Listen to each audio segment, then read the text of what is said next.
დავით ბერძენიშვილი გვიერთდება პირდაპირ ეთერში რესპუბლიკური პარტიის ერთ-ერთი ლიდერი ბატონ დავით მოგესალმებით. მადლობა ჩართვისთვის.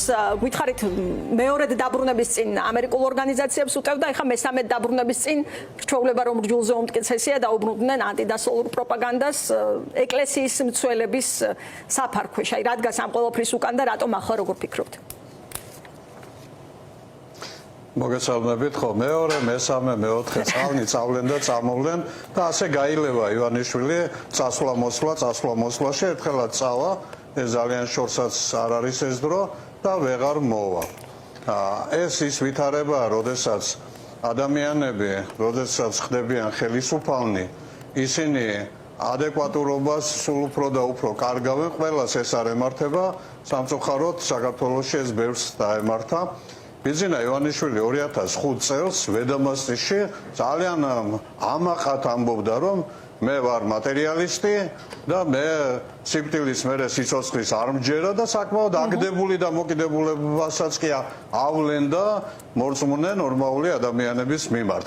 ახლა მას ძალიან გაუჭირდა და რაკი ხელისუფლება და საპატრიარქო, პოსტსაბჭოთა ქართული საპატრიარქო შეზრდილია ერთმანეთთან, როცა უჭერს ხელისუფლებას, მიმართავ საპატრიარქოს მხარდასაჭერად. პარალელურად 25 მილიონი რაც არის ბიუჯეტით, ბევრად უფრო მეტი არის თვითმმართველობებიდან და სხვა წყაროებიდან ხელი-ხელსბანს პრინციპით ეკლესიის. მე ძალიან მკაფიოდ მინდა ვთქვა.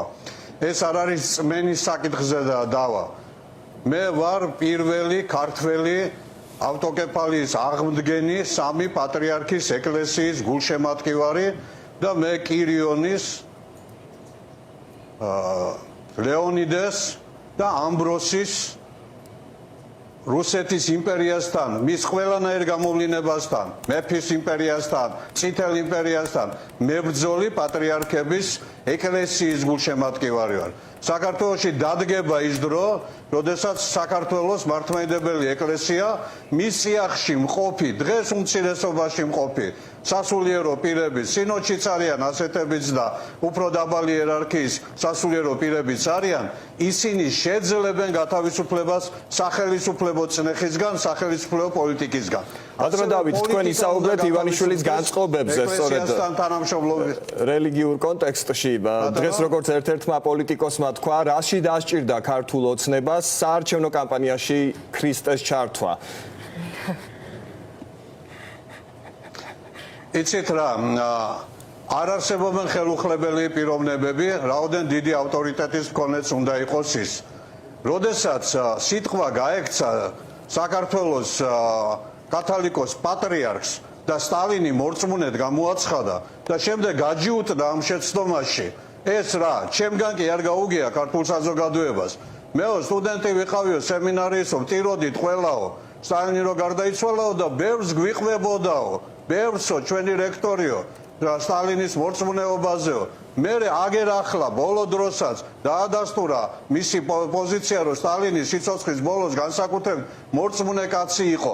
ეს სწორი არ არის და რომ თუ ეშლება ილია მეორეს, არ არის პრობლემა რომ მას მიუთითოთ, რომ შეეშალა. არ უნდა გაჯიუტდეს არც ერი და არც ბერი შეცდომაში. მეორე მხრივ, ხელისუფლებას რა თქმა უნდა აწყობს, რომ აი ამ მისთვის საარჩევნო ძნელბედობის ჟამს, როდესაც მისი არათუ კვლევებით მარტო შედეგებითაც 20-21 წლის არჩევნების გაყალბებული შედეგებითაც კი 50%-ზე ბევრად ქვევით არის, მან გამოიგონა ვირტუალური რეალობა და ცდილობს დაარწმუნოს ხალხი, რომ ჩვენ 60%-ს ვიღებთ.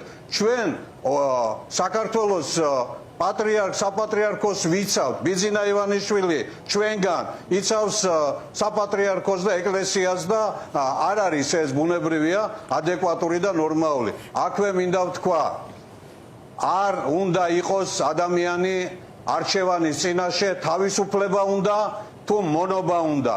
ადამიანი, რომელსაც არ შეუძლია შეეწინააღმდეგოს ხელისუფლებას, სახელისუფლებო წნეხს, ის საკუთარი თავისუფლების მნიშვნელოვან ნაწილს ამ ხელისუფლებას გადასცემს. ადამიანი, რომელიც ნებისმიერ ინსტიტუციას, თუნდაც საქართველოს საპატრიარქოს ვერ შეეწინააღმდეგება და ვერ მიუთითებს იმ შეცდომებზე, რაც მას მოსდის ხოლმე მაშინ ასეთი ადამიანი საკუთარ თავისუფლებას სხვა ინსტიტუციას აღებს. ზოგი ქურდულ სამყაროს მკაფიობა ამ თემებზე ნამდვილად არ ეხება რესპუბლიკურ პარტიას. მე მინდა ისევ დაგაბრუნოთ კონკრეტულად ამ კამპანიასთან, რომელიც მართლაც სტალინისტური მეთოდებით აწარმოა ხელისუფლებამ.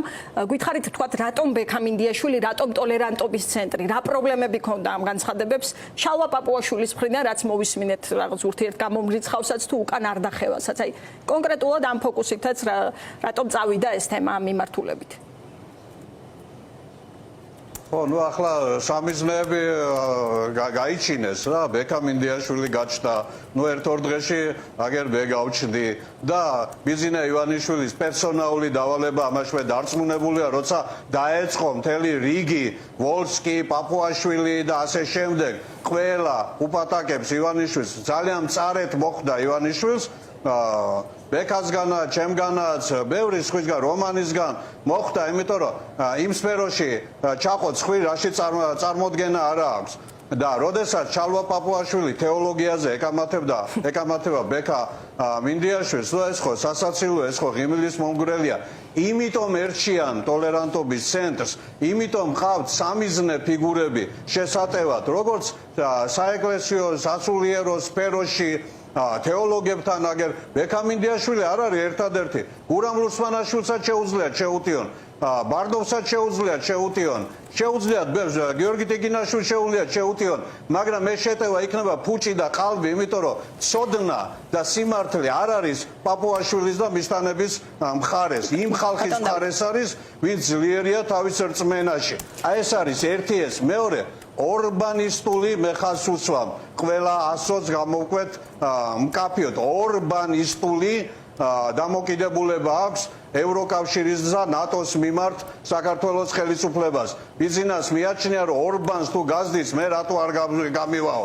გილოცავთ კანდიდატობას ღირსებით მთელ საქართველოს, რომ აი ამ ტექსტით ააჭრელეს ესტონელები არიან უღირსებონი, სლოვენები თუ უკრაინელები და მოლდოველები შევიდნენ ევროკავშირის კანდიდატები გახდნენ ჩვენზე ადრე და მოლაპარაკებები დაიწყეს, მათ ღირსება არ აკლიათ. ეს არის გაჭირვების როდესაც უჭირს საარჩევნოდ ხელისუფლებას, ის ბუნებრივია ამოეფარება საპატრიარქოს. 6-ზე ზუსტად ახალი ამბების ზოლი გვაქვს, ამიტომ მინდა რომ მოვასწრო სხვა თემაც.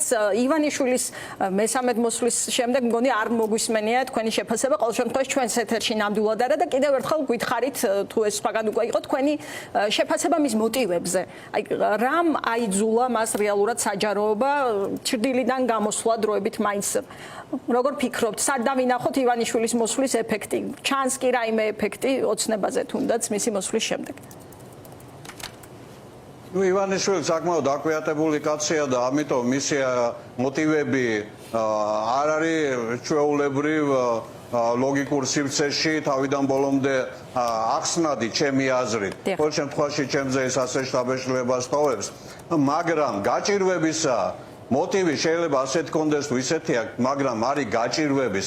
მან ჩათვალა ის ხო აღიარებითი ჩვენებებით გამოდის. ის და უნებურად. მან თქვა რომ მეორედ რომ მოვდიოდიო, მაშინო ევროკავშირის ელჩმა მითხრა კიდე კაი მოხვეით, თორე ერთ თვეში პარტია დაგენგრეოდაო.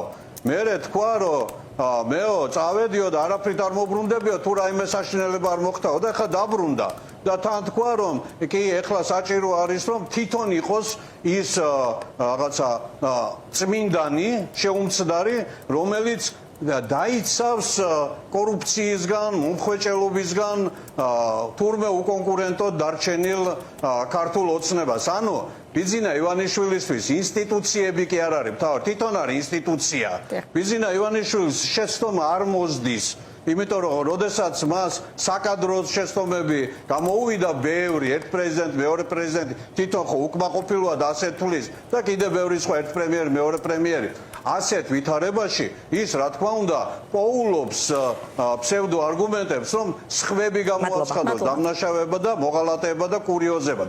ეს არის ბიზინა ივანიშვილის мотивация, რა თქმა უნდა, მას ეშინია დასავლეთის, მას ეშინია კანდიდატი საქართველოს საარჩევნო წლის, სადაც იქნება ბევრი ევროპა, იქნება მონიტორინგი და რაც უფრო მეტი იქნება ევროპა, მით უკეთესი. აქვე მინდა ვთქვა, როდესაც ის გაჭირვების გამო არის აგრესიული მტრის ხაზზე აგებული პოლიტიკის ხელახლა გაძლიერების მოსურნე, ის მის დაგებულ მახეში უნდა გავაბად ენის მოჭრებით, არ უნდა ვილაპარაკოთ იმაზე, რომ ვაიმე კი მატრონას და სტალინის ხატი იყო იქა, მაგრამ მაინც ეკლესიაში რა კი იყო, ეკლესია ყოველთვის მართალი, ასე არ არის. ეკლესიაში მართალი ხალხი არის, სამი პატრიარქია მართალი, დღევანდელი პატრიარქი ამ საკითხში მართალი არ არის და სიმართლე ის არის და გამძლეობა ის არის. თავისუფლება ის არის, რომ პატრიარქსაც კი ყველაზე მაღალი დობის მქონე ადამიანს